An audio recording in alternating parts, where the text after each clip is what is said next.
Hi, Jackson. Hi, how are you? Good, how are you? Great, thank you. Thank you for having me. Thank you.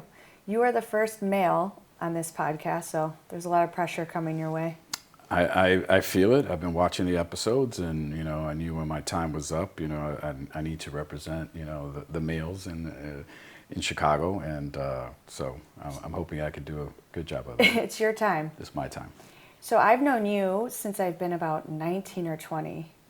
Met through mutual friends. It's crazy when I think about it now because I'm 37. We're older and we've known each other for that long. But when we run into each other, we always catch up. And I wanted to have you on the podcast because you have an amazing story as well. And I want to let everyone know, from your childhood to adulthood, how it's changed. And you're a father.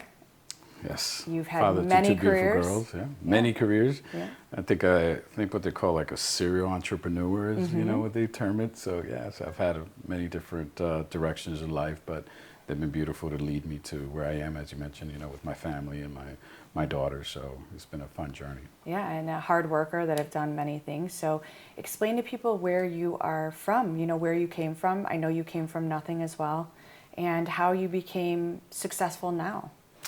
It's been a long process, and it's one of those that a lot of times when I speak to people, they think that I came from an army, family background because I've lived in so many different places. But where it all began for me was that my mother and my father had me in Puerto Rico. And when I was a young baby, I want to say a few months old, my mother and my father ended up divorcing. And so from there, she ended up taking me to the Dominican Republic. And my mother, in her youth, was actually raised by her grandmother, which is my great-grandmother. Right. And so at that time, my mother took me to the Dominican Republic, and she set me up with my great-grandmother because she then wanted to come to the United States, try to get a job, try to get settled, and provide a better future for me. So she did, and so for the first 5 years of my life, I was raised by my great-grandmother in the Dominican Republic. And when you talk about rough upbringings, Dominican Republic is a third world country, and it was one of those when I was a child, it was like, eggs and things that you can, grow in a farm, and Right. those are the things you could have. So for me, growing up there was no expensive things. It was literally like what you have, what you can grow, what you can do in order to eat and survive. And lived in a very small, home in the capital of the Dominican Republic. So first 5 years of my life, I grew up there. And then when I was 5, I moved to, my mom was able to save enough money to send for me from the Dominican Republic to move to New York City. And I actually moved to the Bronx when I first moved to the U.S. And it was an interesting experience because at 5, I'm getting off of a plane, and my uncle, I remember, flew me from the Dominican Republic to New York. And when I get off the plane, I see my mom, and I see another man, and I didn't know who he was. And Right. come to find out, it's my stepdad. Right. And so it was a little bit shocking because I think at that age, I saw pictures of my biological dad, but didn't know anything. And so it was something that I wasn't, exactly sure what I was getting Prepared into. for. But yeah, I wasn't prepared for it. I was just like, okay, and so. A new life. A new life. It was definitely a new life, and first time being on a plane. Right. So big city, Dominican Republic, nothing is tall. Right. So it was a shocking experience, but it was something that I was excited to see my mom, be with her, because she used to come and visit me every so often, as much as she could. But it was something that this is like my first experience, to be with her. Right. First real experience. First real experience, exactly. And, first real experience of trying to kind of like build a bond with, someone that, again, from being a kid, I was looking at pictures, but never Right. like really kind of remembering, those experiences when I was really little and she would come and see me. So, so I lived in the Bronx. Then we moved to Manhattan, the Lower East Side of New York. 12th Street Avenue D is where I can say like I really grew up. And from there, it was a very interesting story in that My mom used to work at a plant, and they used to build air compressors. And at that time, she would work late. So after I would be done with school, my mom was telling me, you're not going to be going home. You're not going to be hanging out on the streets because nobody was at home. So she was like, what I want you to do is, there's a boys club of New York, like 4 blocks from my school. So I want you to, go there after school and then, stay there until it's time when I come home.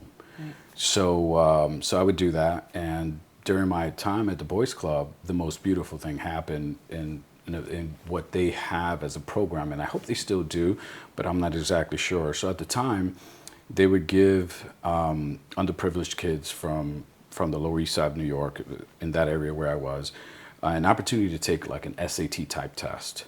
And if you do well on these tests, then they actually work with prep schools around the country to try to get you a scholarship to go to these prep schools. So if you can imagine, a lot of kids, Lower East Side of New York, and underprivileged kids, the opportunity to go to prep school is very small. Right. So so I did well on the test, and in doing so, I received a scholarship to go to a few different schools, and one of them I picked was, and actually, it just by chance. They had not had a student from this type of New York Boys Club program before. So this was it's called Darlington School in Rome, Georgia. Okay. So they said, hey, we're interested in your program. Do you have a candidate that you can send us so we can interview and look into? So this, I want to say at the time, I'm 13 years old. I was going to say, how old were you? I was literally 13, and at that time, I really felt like I was just kind of getting into my family, Right. my environment, and kind of, feeling comfortable. Feeling safe. Feeling safe, because, it took a while from the Dominican Republic to kind of, assimilate to New York. Right.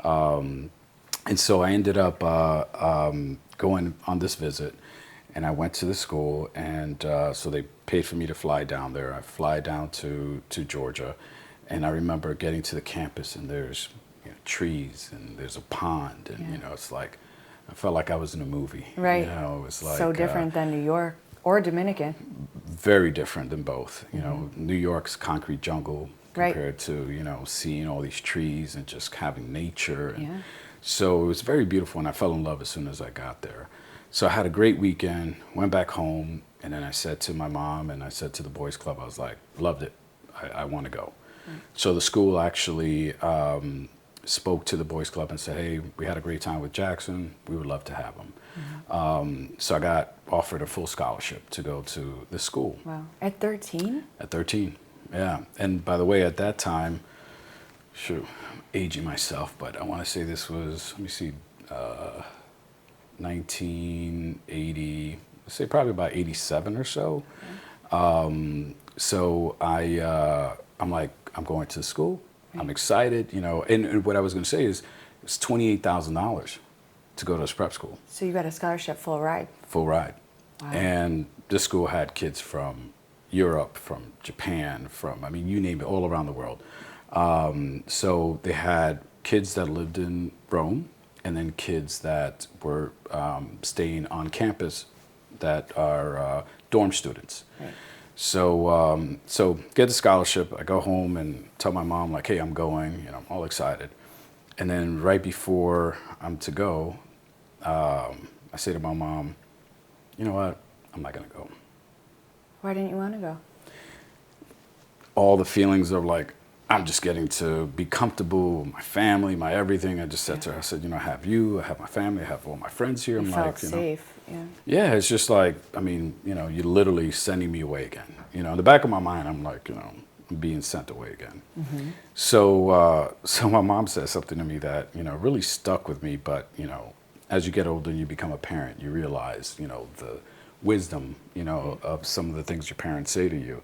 And what she said to me, she goes, I'm going to give you 3 options. First option is you're going to go to that school. So I was like, okay. She goes, second option, you're going to go to the Army or some type of service. Okay. She goes, the third option, you're going to go somewhere, but I'm not going to let you live here.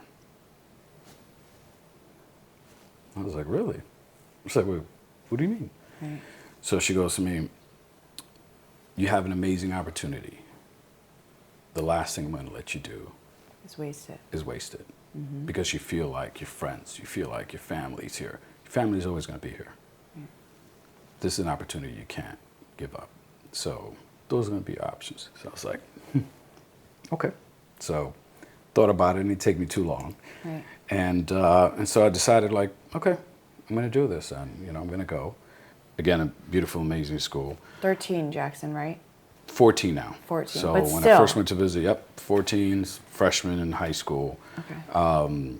And so what was the most meaningful thing in my life that's happened was the school at the time, and they still do, and this is what I loved about, Darlington, they have families that live in the community that either have kids that go to the school or that they're involved with the school, and they're called your own family. So kids that are from different, countries and speak different languages, Right. when they're there, they have the opportunity that, they get to meet these families that kind of like, help them out and say, like, during the weekend, you need to, do your laundry, whatever, you can get to go to their house. Oh, that's amazing. And do that. Yes. So it's kind of to give you that family feel instead of just, you just always at the dorm. Because you're kind of a kid, too. I mean, you're 14. 1,000,000%. I mean, at this age, you're by yourself, Right. you don't have, people around you. And so it's always great to have community. And, the best you can have is either someone that, is always around, or if their kids are, part of the school. So I was assigned to a family, the Levies. And the Levies is, I would tell you this, that's my adopted family. So how this came about was Thanksgiving, I'm there, can't afford to go back home to New York, so I'm like, I'm just going to stay on campus. And so my parents, Ira and Libby Levy is their names, they were like, well, nobody's going to be here. I'm like, no, I understand, but, this is what it's my option. Right. I don't have many options. Right. So they're like, I tell you what, we're going to Chicago. We're taking, the family truck, and we're all getting in there. And by the way, they had 2 sons and a daughter, my 2 brothers. Ben, who's the same age and grade as I was, and then Sam, which was 2 years older than myself, and then Liz, my younger sister, that was 3 years younger than us. And so, so we end up, they saying, you're coming with us into Chicago. So I was like, Sure. okay, Let's do this. get in the truck. We drive through the Midwest. We end up in Chicago because that's where my dad ended up growing up, Ira. And so they showed me Chicago. Never been outside of New York and Rome, Georgia. Never That's never been any other place. been. Right. So that was my first experience to Chicago, and I loved it. And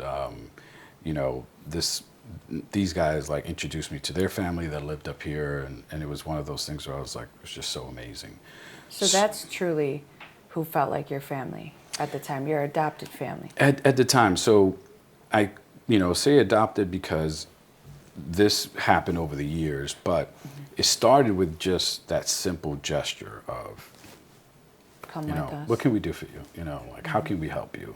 And this is what they did for me. And so from there, literally their home was open to me, and they were like, hey, we have another, bedroom downstairs, so whenever you come over, this is going to be your room, kind of thing. I bonded so well with them because, again, I didn't have my immediate family with me. And so, so I started running track, did really well. I ended up getting a full scholarship to UNC in Chapel Hill. So I moved to North Carolina, ran track there, was taking Japanese as a 3rd language, fluent in Spanish. And once I was done with school, I wanted to be immersed in the language to learn it better. So I moved to Japan, taught English to Japanese students. And then I was there for 6 months. I was planning to be there longer, but it was something that I was there by myself. I ended up finding a job in the paper and thought, I can make friends and do that. But In Japan? In Japan. How old were you? At this time, I was, well, I just graduated from college. So I must have been 21 years old, 2021, I would say. And you weren't scared to go there on your own? I wasn't, because again, having all these experiences of, from Dominican Republic to New York to Rome, Right. it's been one of those like, hey, I've always been on my own. So I've always felt like I can get out there and do it. Did you ever miss having a family unit though? Of course, I definitely did. Especially when you're by yourself and you just, lonely, you're always thinking about, your friends and your family more importantly because there's no one else around you. Right. But the bigger picture was I was thinking if I can speak Spanish, if I can speak Japanese, and I can get into the workforce, in a big corporate, setting, I would set myself up for life. Right. So it didn't work out that way, and so I moved back to Chicago, and so Chicago was the place I decided to move to after North Carolina and Japan. And so I started working in the restaurant nightclub business. I opened up a place called Sugar Dessert Bar. This was like in 2001. And then from there, I actually operated, a lot of different staples, Funky Buddha Lounge and Elate and Bella Lounge. So was in the restaurant nightclub business for over 10 years. Left that and started working for the Chicago White Sox as a manager of cultural development for the team, helping Latin ball players assimilate to Chicago. Right. Learned the language. And then from there, I left to literally help launch Don Julio 1942 and the brand at the time. So did that for another like 5 years. Then, I got married, ended up having kids, and realized that a life of being out till 2, 3 o'clock in the morning is not conducive to family life. Right. But did you work so hard, Jackson, all the time? Not just because you wanted to work hard, but you knew coming from nothing that you wanted to turn your life around and make it something. Was that the fire in you all the time? 1,000,000%. I mean, it's one of those things, I think most kids want to, do something great in life so that they can give back to, their family, their immediate family or their, moms and dads. And so for me, having come from nothing, I've always strived to try to make it to something. Right. Because my goal was just not to go back to where I came from. My goal was always to try to better myself and then better, my family around me. I'm the first one in my, family to ever gone to college. So that was like the first step, but, that's just one step, that's not the bigger goal. Right. So that's why I always kept, striving. And your wife, if I'm correct, was adopted as well? She was. So my wife, her mom ended up marrying this amazing man, Dr. Alex Stemmer, and Alex ended up when Jordan was a very young, child. I want to say about 3 or so is when him and her mom got together. She had her biological father, but they didn't have, a relationship. And so Alex took her in and legally adopted her.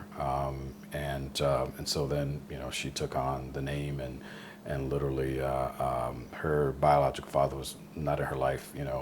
Alex is the one who raised her. And interesting enough, when I first went with my wife on a date, in our first date, we had a conversation. And I said to her that I was adopted by, this Jewish family out of, Georgia.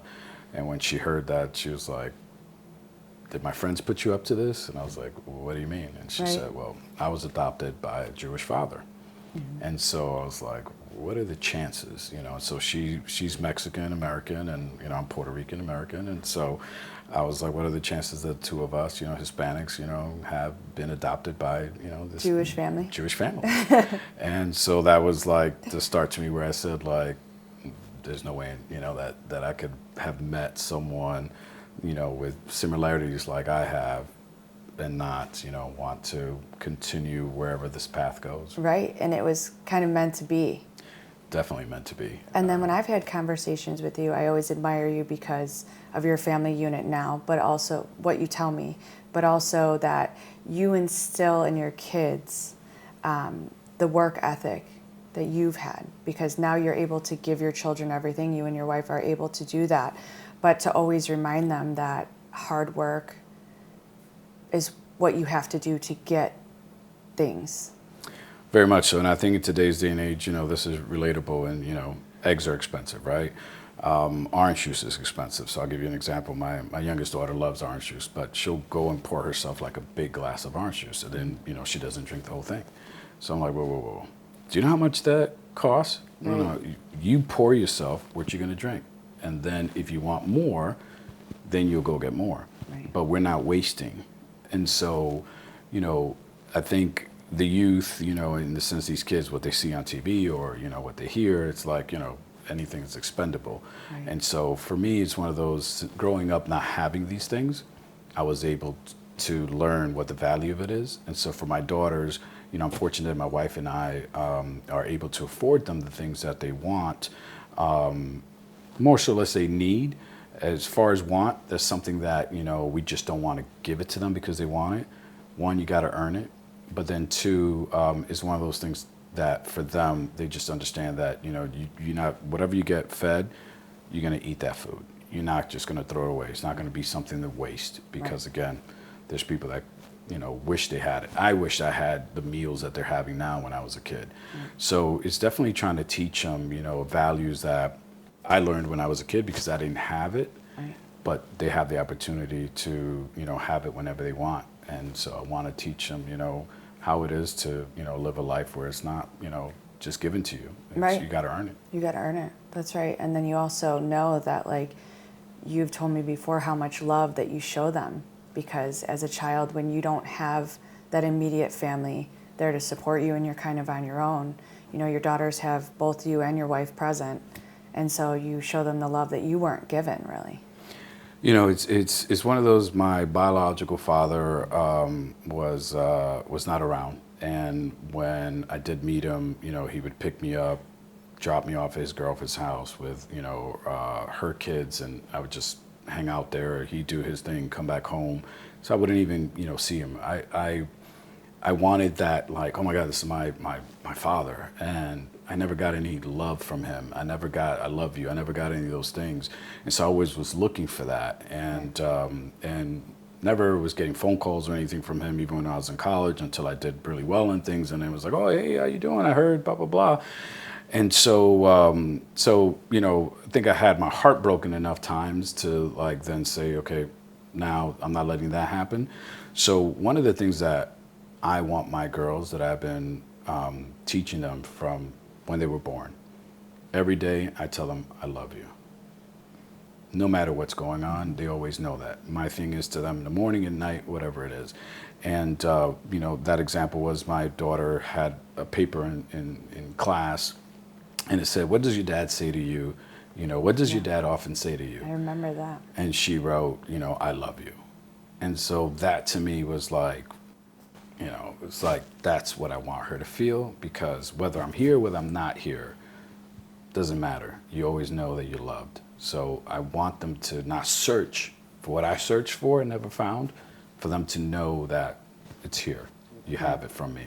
And so those are the things I want to instill in them, so for them to have their own strength and confidence in knowing, I'm loved, I'm cared for. I don't need to find it from a guy. I don't need to find it from a future boyfriend. It's like, I want to give them, like, those affirmations to be able to know how to manage this crazy world we live in. And to also love themselves first and foremost, and Very that much they so. are loved. But what would you tell people today? Kids are on the streets today, and a lot of people don't have anything. They come from similar things as you have, in the sense of, you have a couple of things to eat and live, but you don't have everything.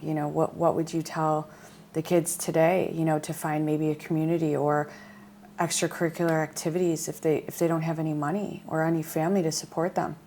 Very true. I mean, I think today what you see in a lot of kids are trying to, find the rich way quick, if it's either through TikToking, through videos, or through basketball, through football, through athletics, and trying to be like, this is what's going to work. It doesn't happen for everybody that way.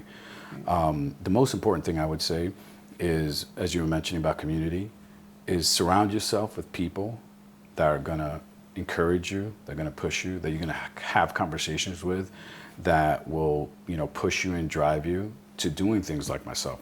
As I said, all these different jobs that I did is because, I didn't have a straight path, but I was looking for a path to succeed. Right. And in doing so, I've been very fortunate to have great friends around me that have encouraged me, pushed me, and I never felt like a failure. It's never a failure, it's a learning experience. And so, so it hasn't been a straight, narrow path like a doctor or a lawyer where, you go through school and you do this and this. But these people that have been around me have encouraged me and have pushed me to expand and do what I've been able to do to get to this point in my life where I'm able to support my family and nourish them, and Right. teach them, things that, I didn't know when I was younger. Right. So the love and support, that's the biggest thing, is that you have that to push you to have, to be hardworking, because, when people have no one and they're hard workers still, but they don't really have the emotional support, they don't have people behind them or friends or family present, it's very hard to believe in yourself at times. There's not a lot of people that do. It's very tough. And not everybody's able to have a mother and father at home. And so, as I was mentioning before, it's like, where do you find that love? Where do you find the encouragement? And that's where I go back to saying, about a community or being surrounding yourself with people that you end up meeting and that, you see that either they're like-minded or people that will push you, and that's going to be your support. That's going to be your drive, to keep you going, because again, not everybody's fortunate enough to have a father and a mother at home. Not everybody's fortunate enough, as myself, that was able to be adopted, and my wife, by beautiful people that nourished us and helped us get to where we are today. So, the biggest thing is just to not surround yourself with people that are going to take you in the wrong path or that will take you to the path quicker, because people get, like I said, right now, everybody wants to get there as soon as Quick. they can. It's not about how fast you get there. It's all about that journey and what you learn and what you take in, because when you do, go through this process, I'm able to share all these experiences with my kids to tell them the things that went well, the things that didn't, and the paths and the people to surround yourself with to be able to, build yourself a life that you're going to be proud of. At the end of the day, it's just about like, hey, I can say, I'm a good person. I've been, a good friend, a good father, a good, husband, and try to be the best I can. I'm not perfect, but these experiences have helped me Right. to, to kind of teach that to my kids. Yeah. Well, Jax, you're amazing. You've always been. Yeah. I'm so happy to have you on here, and your story is great for young kids and also adults, because you are such a good person. So thank you so much for being on here. Thank you so much for having me. I appreciate Thanks, you. Jax.